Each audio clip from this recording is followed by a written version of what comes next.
వరంగల్ జిల్లా ఖానాపూర్ మండలం మంగళవారిపేట గ్రామంలో యూరియా కొరత రైతన్నకు చుక్కలు చూపిస్తోంది. సాగు పనులు మానుకొని పొద్దస్తమానం ఎరువుల కోసం పడిగాపులు కాసిన యూరియా బస్తాలు దొరకడం గగనమవుతోంది. జాతీయ రహదారిపై దరిదాపు 2 గంటలుగా రైతులు భారీ ఎత్తున రోడ్డుపై బైఠాయించి ధర్నాకు దిగారు. దీంతో దాదాపు 2 కిలోమీటర్ల మేర ట్రాఫిక్ స్తంభించింది.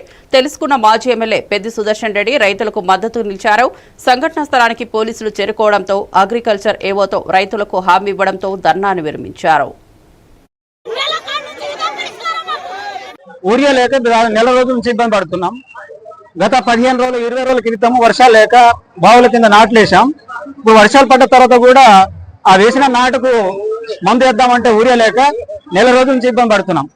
రాత్రి 1 గంటకు ఇది 3వ సారి, 3 సార్లు కూడా తొక్కిసలాట జరిగి బస్తాలు దొరకలే. ఈ రోజు బస్తాలు ఇస్తున్నారంటే రాత్రి 1 గంటకు ఆ నిద్ర మానుకొని వచ్చినాం. ఒక బస్తాలు దొరకలే. తొక్కిసలాటలో 3 కింద పడ్డారు. వాళ్ళు మొత్తం ఇబ్బంది పడి దెబ్బలు తగిలి బస్తాలు లేకుండా వెళ్ళిపోయారు. ఇప్పుడు కూడా బస్తాలు ఇస్తామని లైన్ లో నిలబడ్డాం. బస్తాలు లేక ఇబ్బంది పడుతున్నాం. మాకు ఊరియా సార్ 6 గంటలకు ఇస్తామన్నా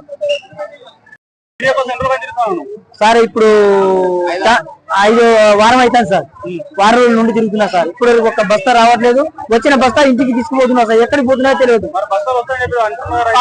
బస్తాలు వస్తున్నాయని చెప్తున్నారు సార్. వస్తున్నాయని మా టోకెన్ ఇస్తున్నారు కానీ ఇస్తలేరు సార్. బస్తాలు ఇస్తలేరు. మరి టోకెన్ ఇస్తున్నారు బస్తాలే అని అడిగితే లేదు మేము చేయం అయిపోయినాయి అంటున్నారు సార్. టోకెన్ మరుసటి రోజు తలతలేవు సార్.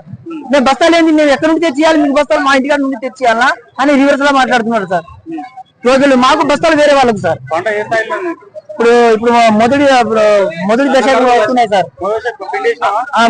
ఏలే సార్ ఇంకా మొన్ననే కదా సార్. రైతు సోదరమణులు అర్ధరాత్రి 2 గంటలకు వచ్చి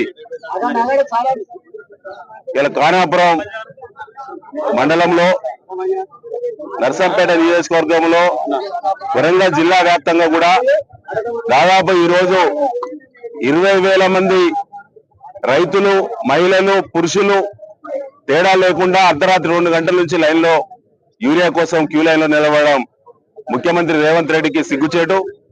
కాంగ్రెస్ పార్టీ ప్రభుత్వం ఏమాత్రం కూడా రైతులకు సంబంధించినటువంటి వ్యవసాయ వానాకాలం ప్రణాళిక ప్లాన్ చేయడం వల్లే అట్టర్ ఫ్లాప్ అయింది. వాళ్ళకు ముందస్తు ఆలోచన లేదు. 12% కమిషన్ల మీద ఉన్నటువంటి ఆలోచన రైతులకు సంబంధించిన యూరియా సప్లై మీద లేకపోవడమే ఈ